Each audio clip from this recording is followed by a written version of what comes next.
In our previous video, we started making a tier list of luxury watch brands based on their value retention for their current production catalog.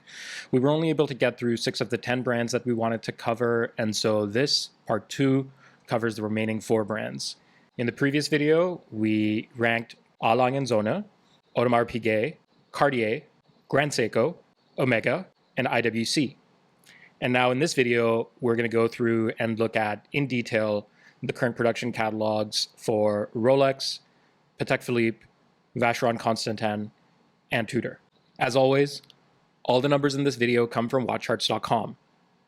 Are you looking to browse listings from the biggest private sales marketplaces across the web? See insights on whether you're getting a good deal or not?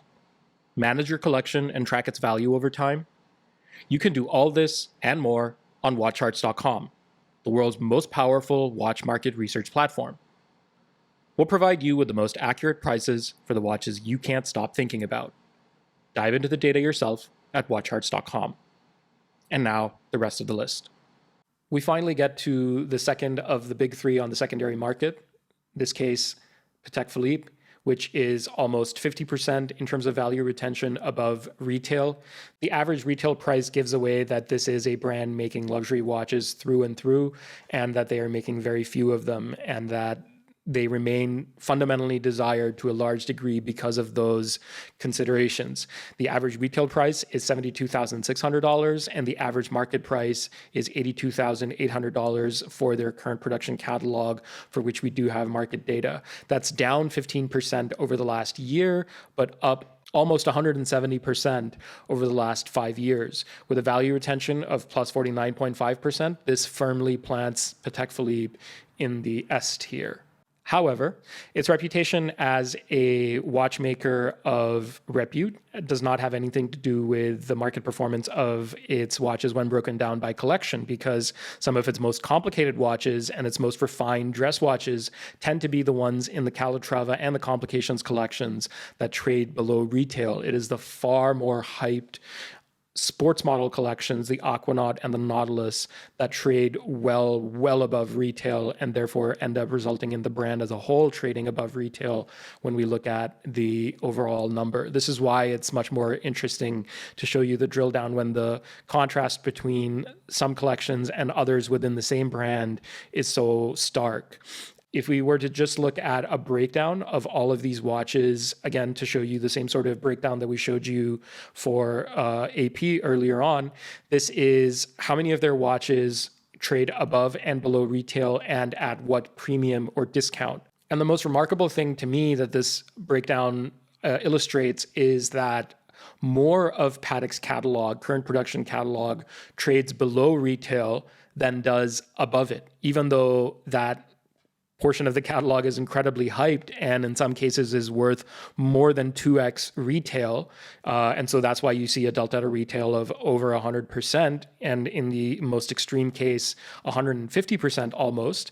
But more of their catalog actually trades below retail. And so if you're an enthusiast and you're interested in seeing what Patek has to offer, and you're interested in seeing what Patek has to offer, not in terms of necessarily hype, but in terms of appreciation for complicated watchmaking or classical watchmaking or fine watchmaking in the best of, the Swiss or Geneva tradition, then there are plenty of watches to choose from within their current production catalog that are available on the secondary market or a discount, and in some cases, a significant discount. However, if we come back to see what's hyped and see what trades above retail, the 5991R Nautilus chronograph and dual time trades at 137% of a premium over its retail price of $118,280.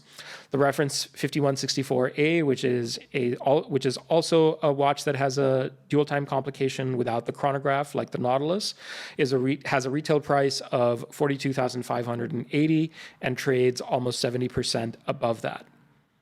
And then lastly, on a bracelet, the annual calendar with the green dial reference 5905/1A. This retails for $63,870 and trades at a slight premium of 4.5% over its retail price. the single largest brand by transaction value on the primary market, the single largest brand on the secondary market, also by transaction value. Rolex trades on average 22.8% above their retail prices. The average retail price is $19,700. Of course, this spans everything from watches available for as little as $5,200 when you're talking about really small sized OPs, up to six-figure watches when you're talking about precious metal gem set pieces. And so the average retail price ends up being around $19,700. That's down almost 9% over the last year, but over the last 5 years is up about 43%. However, this is the third of the big three brands, and it similarly commands hype. It commands a lot of market volume and market value, market transaction value. And so this brand ending up in the S tier is entirely unsurprising. What is remarkable, if not somewhat surprising, is that if we look at a collection breakdown of that value retention number, every single collection in the aggregate trades above retail, even if it's just by a little bit. And the retail prices, obviously broken across the collections, are going to vary quite a bit. The day dates, for example, average $49,700 at retail and still trade on average $55,300, which is 11.8% above retail. But the Sky Dwellers are the ones that sit at the top of that table, followed by the GMT Master. And the reason that you may not see the Daytonas here is, of course, because those watches have now been the 116500 and all of the sort of watches branching off of that generation have, of course, now been discontinued, and there is not yet sufficient market data on the new references released this year. And so that's why that's an omission from this table, even though those would technically be considered current production because they are available theoretically to buy at retail. Although, of course, if you have a story about that and are actually able to get one, we would love to hear from you and hear about what your experience was like. If we look at the value retention breakdown by single watch, then what we see is that there are just a small handful of watches that trade at crazy premiums. The watch that trades actually at the highest premium above retail, nearly 150%, is the turquoise dial OP36, not 41, the OP36. And after that, there's a little bit of a drop off. And then, of course, the vast majority of the catalog trades above retail, but that does not mean that that is the entirety of the catalog. There are several watches. And in fact, we did a video not too long ago that covered this topic in more detail.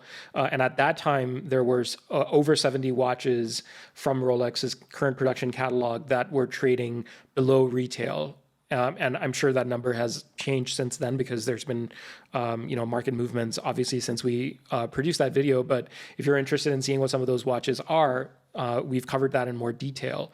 It's just interesting to see that just in context of how the rest of the brand does. It's still relatively a small portion. The vast majority of the brand does, of course, trade above retail. And if we look at what some of those watches are, here in the professional family, they are in steel, they are in precious metal, they come with complications, they are time only. The GMT Master 2 left-handed, reference 126720, is the one that trades at the highest premium over retail in the professional family. That has a market price today of over $20,000 with a value retention of over 85%. The Starbucks reference 126610 LV, which has a retail price of $10,800, trades for just over $16,000. That's almost 50% above retail. And then the Meteorite dial 126719 BLRO, which has a retail price of $42,900, which is more than the retail price for the blue dial, because it is obviously a more special dial, trades at $56,200, which is over 30% above retail, and is quite in contrast to the blue dial version, which does not have a value retention figure quite this high. Lastly, the Air King, the one reference 126900, which retails for $7,450 and trades for $8,800, which is over 18% above retail. And so what's interesting to see here is that doesn't matter what the retail price is, because there's retail prices here, as low as $74,50 and as high as $42,900. If there is something special about the watch that makes it desirable to enthusiasts and collectors, watches, then although by default it almost would seem to be the case that a watch from Rolex would trade above retail, these watches end up trading at significant premiums. And the fact that I have only included 4 and will almost certainly get comments from some viewers who will say that I should instead have included other watches, or why didn't I include some watches, just goes to show how deep the bench is for watches in Rolex's current production catalog, that even though I just picked out 4, it feels like almost like, a crime to not talk about more of them, just because of how many there are that trade above retail, and help explain why the brand overall, even though it makes now, as of 2022, over 1.2 million watches a year, for the vast majority of their catalog, trades at a hefty premium over retail prices. Rolex does have a little sibling brand, the Tudor brand, which trades at 27.4% below retail. That's just good enough to place it in the B tier, along with a few other brands that, again, sit in that range of retail prices. This one has the lowest out of all of them with an average retail price of $4,100 and an average market price of $2,800. In addition to Grand Seiko, it is the only other brand to lose value over the last 5 years and not just over the last year. And that loss is essentially shared across all of the model families because the deltas between the average value retention by collection are not that large. The Pelagos is the only collection over the last 5 years which has appreciated in value. That might be explained to some degree by the FXD and the Pelagos 39. And the Black Bay family has lost value over 10%, in fact, over the last 5 years. But if you'd like a more detailed breakdown of Tudor's value retention, we actually recently published a much more in-depth look at that specifically, which is still quite recent. And so I'll add a link to it in the description below, and we would encourage you to go check that out if you're interested in finding out more about how Tudor's doing if we break down the brand in more detail. Last but not least, we have Vacheron Constantin. Watches from this brand that are in current production and for which we have market data have an average retail price of $41,100 and have an average market price of $35,400. This means that across the brand, the weighted average value retention is just a little over 9%, negative 9%. And if we look at the 1-year trend, these watches have lost about 10% of value, even though over the last 5 years, they're still up. But that 9% discount over retail lands Vacheron in the A tier.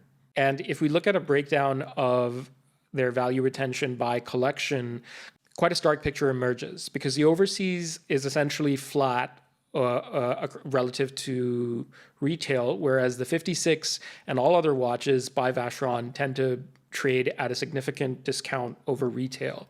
And even within the overseas family, of course, market performance is going to vary. And so overall, the overseas collection is flat relative to its retail prices, but the 56 and the other categories both trade considerably below retail. The overseas, of course, is one of the collections that, because of the mania for integrated bracelets, stainless steel sports watches, or as an extension of that, precious metal sports watches, saw heightened interest, saw hype, and then saw a market appreciation.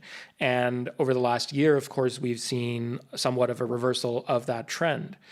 However, if we look at the watches from Vacheron that trade above retail today, I think it's very obvious very quickly that there's a trend here. And that trend is exactly what I just described. It's blue dials, integrated bracelet, sports watches with either a non-precious metal construction in steel or a precious metal construction, in this instance, both with and without complications, in both rose gold and yellow gold. They trade at varying premiums over retail. So just the 3-hander with a blue dial in stainless steel is 17% above retail. The perpetual calendar ultra thin version of that is about 15% above retail. The rose gold version of the same watch is about 10% above retail, but the 3-hander in rose gold, which is not as interesting perhaps as the three-hander in steel, is just about 6% above retail. And then the dual time version is about this, is in the same category. The chronograph is essentially flat. And then the yellow gold version of the perpetual calendar, ultra thin, trades at less of a premium than both the rose gold and the steel, which between the three versions actually has the highest premium, even though it is the non-precious option. And so if somebody were to ask you to describe what hype is in the watch market, I feel like just this snapshot is one particularly evocative way of illustrating the point. We'll end by showing you the full table once again, and this time have the brands ranked by their weighted average value retention. And so unsurprisingly, Patek Philippe, Rolex, and Audemars Piguet, in that order, the big three on the secondary market, end up at the top of the list. They have seen appreciation over the long term. They're positioned as the only three brands to also, in the aggregate, trade above retail. Further just underscores why we keep referring to them as the big three on the secondary market. Every other major brand that we have looked at in quite some detail here trades below retail. Now, that does not mean that each of these brands does not have almost in every case, except again, unfortunately for Cartier, a handful of references that do trade above retail in their current production catalogs.